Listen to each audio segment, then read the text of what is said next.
Assalamualaikum warahmatullahi wabarakatuh. Baiklah, kami dari kelompok 1 pada mata kuliah Administrasi dan Supervisi Pendidikan akan mempresentasikan materi kami yaitu tentang konsep administrasi pendidikan. Yang pertama, pengertian administrasi pendidikan yang akan disampaikan oleh rekan saya, Saudari Asri. Kepada Asri, disilahkan. Assalamualaikum warahmatullahi wabarakatuh. Baiklah, pada kesempatan kali ini kami akan menjelaskan materi mengenai konsep dasar administrasi pendidikan.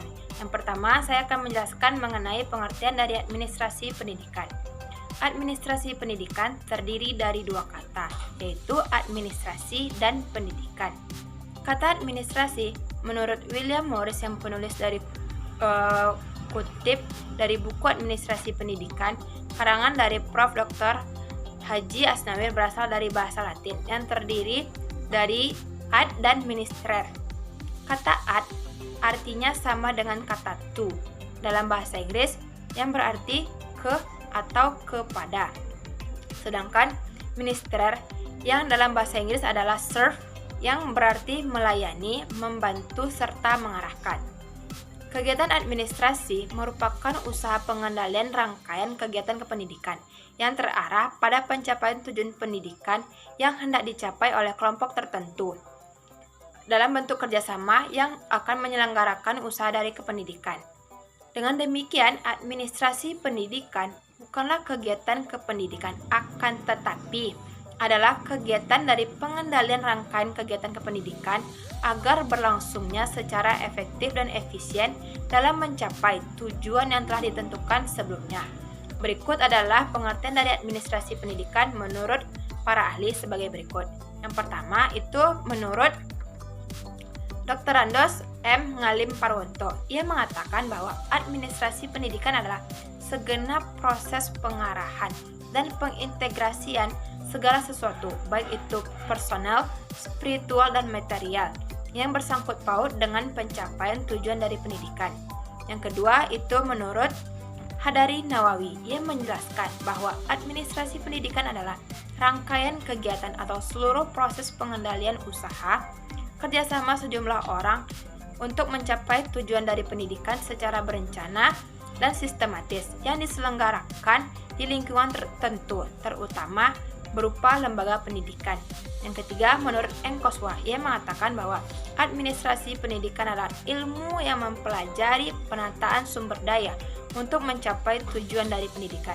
Dan yang terakhir, dari Departemen Pendidikan dan Kebudayaan Republik Indonesia, dikatakan bahwa administrasi pendidikan adalah suatu dari proses keseluruhan kegiatan bersama dalam bidang pendidikan. Terima kasih kepada Asri. Baiklah, kita lanjut pada pemateri kedua, yaitu Zakiatul Fiona yang akan membacakan materi tentang fungsi atau proses administrasi pendidikan. Kepada Fiona, disilahkan. Selanjutnya, fungsi administrasi pendidikan. Yang pertama, planning atau perencanaan. Arti penting perencanaan dalam administrasi pendidikan yaitu untuk memberikan kejelasan arah bagi setiap kegiatan sehingga setiap kegiatan dapat diusahakan dan dilaksanakan secara efisien dan efektif. Selanjutnya, organizing atau pengorganisasian. Pengorganisasian merupakan kegiatan yang berisi tentang menyusun dan membentuk hubungan kerja antar pribadi ataupun kelompok. Selanjutnya, pengarahan atau directing merupakan pengarahan yang diberikan kepada anggota organisasi sehingga mereka menjadi karyawan yang berpengetahuan dan akan bekerja efektif menuju sasaran yang telah ditetapkan. Selanjutnya, pengkoordinasian atau coordinating. Koordinasi dapat diwujudkan dengan menggunakan cara-cara antara lain konferensi, pertemuan berkala, pembentukan panitia gabungan jika diperlukan, pembentukan badan koordinasi staf, mewawancarai bawahan, dan memiliki buku pedoman organisasi dan tata kerja. Selanjutnya, penganggaran atau budget. Penganggaran atau pembiayaan adalah kegiatan yang mendapatkan biaya serta mengelola anggaran, pendapatan, dan belanja pendidikan. Selanjutnya, pergerakan. Pergerakan merupakan kemampuan membujuk orang-orang mencapai tujuan-tujuan yang telah ditetapkan dengan penuh semangat. Selanjutnya, pengawasan atau controlling. Kegiatan pengawasan dilakukan agar perilaku personalia organisasi mengarah ke tujuan organisasi. Yang terakhir, penilaian atau evaluating. Evaluasi sebagai fungsi administrasi pendidikan adalah aktivitas untuk meneliti dan membandingkan rencana yang ada dengan hasilnya. Sekian penjelasan dari saya kembalikan kepada moderator. Terima kasih kepada Fiona. Materi selanjutnya yang akan saya bacakan sendiri tentang ruang lingkup administrasi pendidikan. Lingkup administrasi pendidikan menggambarkan sudut pandang terhadap administrasi pendidikan. Secara umum, sudut pandang terhadap administrasi pendidikan dapat dikelompokkan menjadi 3, yaitu yang pertama, sudut pandang proses.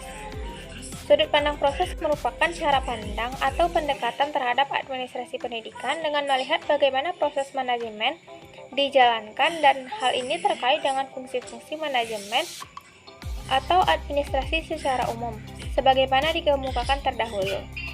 Contohnya, fungsi planning, organizing, actualing, dan controlling. Yang kedua yaitu sudut pandang esensi dan substansi, berkaitan dengan bidang-bidang yang menjadi perhatian dalam manajemen seperti kepemimpinan, kinerja pegawai, penjaminan kualitas, iklim, dan budaya organisasi. Yang ketiga yaitu sudut pandang substansi kerja, berkaitan dengan bidang-bidang yang berhubungan langsung dengan dunia pendidikan seperti organisasi sekolah, pembiayaan pendidikan, kepemimpinan kepala sekolah, fasilitas pendidikan, kinerja guru, dan proses pembelajaran. Baiklah, sekian materi dari kami. Mohon maaf jika ada kesalahan. Assalamualaikum warahmatullahi wabarakatuh.